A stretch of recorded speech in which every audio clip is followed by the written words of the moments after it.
However, if there could be a documented case history of the inevitable sequence of events that occur when an ego or a tribe chooses a god of fear, and if this case history could be recorded in a genetic media presentation, narrated as it were by egos who had themselves experienced history, then every ego skirting the edge of a fear-motivated decision could walk into the genetic media library and watch the DNA story of what happened here on your earth, observing what becomes of those who choose fear-centered behavior.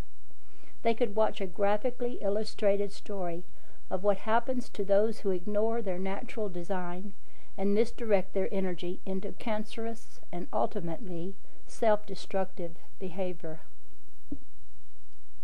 The angels of conception, who are guiding universal development, seek to minimize suffering, your own suffering, and that of races yet to come. So you see, when your race fell, our attention gravitated here. Why allow dozens of worlds to experience the warfare, starvation, suffering, and deprivation that is born from the ego's rejection of their spirits, when one world would do?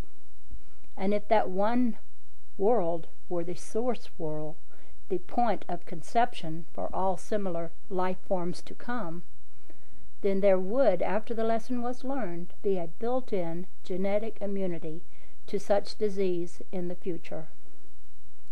You knew us once, O human ones, for the flicker of a millennium or two, when you first left the seas for inland lakes and river valleys. Only yesterday, it seems, to dress in human form and forget your spirit dreams.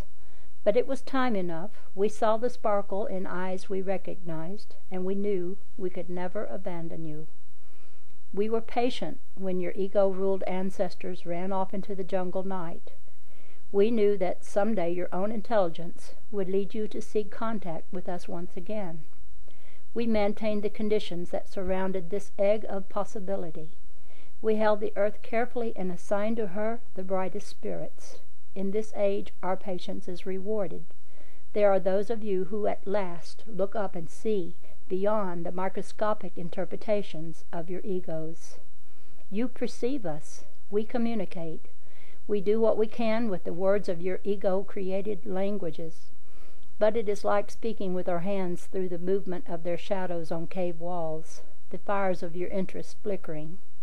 Crude and primitive symbolism, these letters on a page, but a beginning.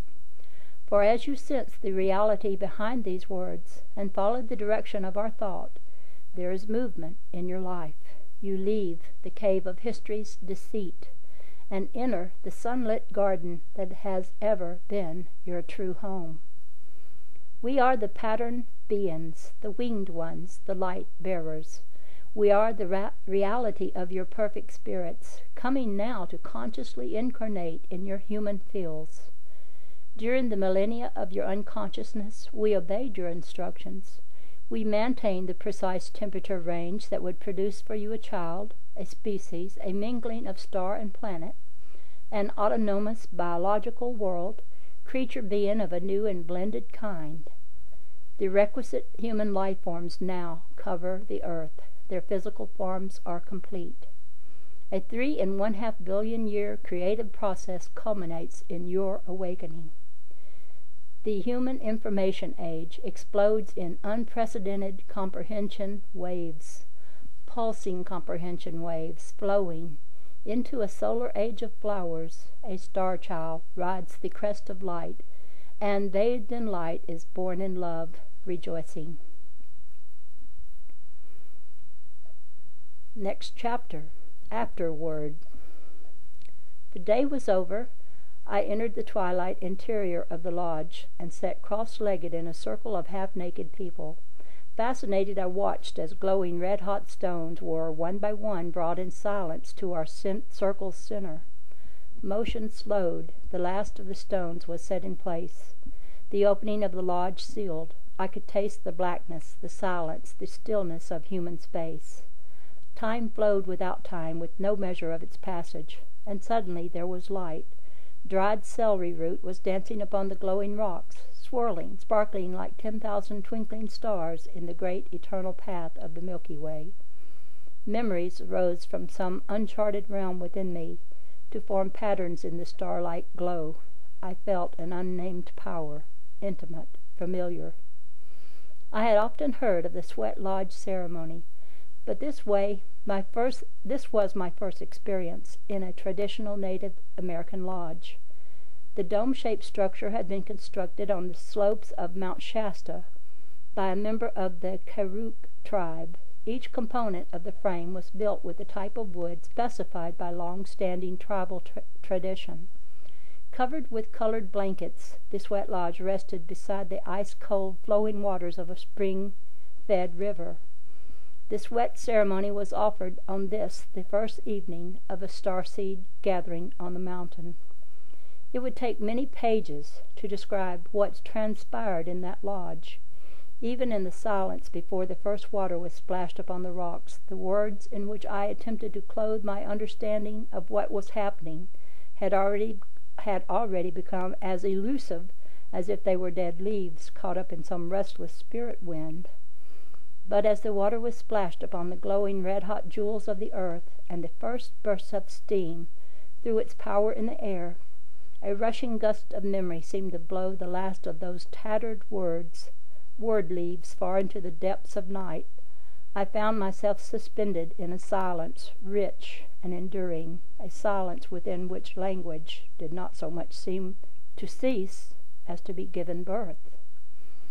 When the chanting began, I knew the words.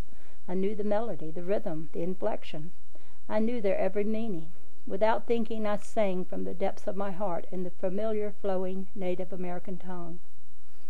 Not long into the chant, I remembered, almost casually, as if it were a matter of small importance, that I had spent far more times chanting in sweat lodges than I had ever spent, for example, inside an automobile. It may sound strange, but when that realization filled my awareness, it was not as if I remembered the sweat lodges and the chanting. Such deep experience my spirit had not forgotten. It was as if I remembered the automobile, a flickering recent image soon released to the stream, and the katydids and the bullfrogs and the sound of water rushing over rocks in the moonlight. Eternities passed. Those of us within that lodge had fused into a single being, a single heartbeat.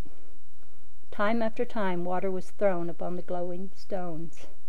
Without warning, flowing out from deep within me, came memory's unbidden explosion. Suddenly there were other stars dancing in a field of midnight, not dried celery root this time, but real stars in a real sky, high above a place I love more than I can ever say. I was one of a circle of luminous beings, gathered at another meeting. The thoughts that were shared were but part of our purpose.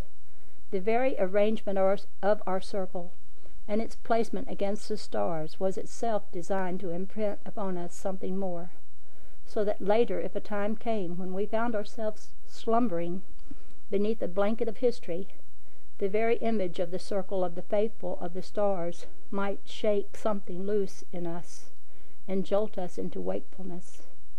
My present purpose in drawing attention to this meeting and sharing this account of how I came to remember it is to call those who attended it back into mindfulness of the sacred trust that the Creator of all this universe bestowed upon us at that time. You may remember, the location of our meeting was not upon the physical surface of the earth, but upon the higher frequencies of the spirit world, a location in the earth's upper atmosphere above the 33rd degree of northern latitude. From where we gathered, we could see below us the steady rotation of the northern hemisphere, the passage of its oceans, islands, continents. Those of us present at this gathering were not at that time projecting identities upon the earth. None of us was a graduate of the clash of reality cooperatives that had manifest as a Second World War, nor had we known of its occurrence. Would any of us have approved of such an extreme approach? For jolting incarnate projections into wakefulness was a strategy alien to our ways of thinking, and in any case for us it was unnecessary.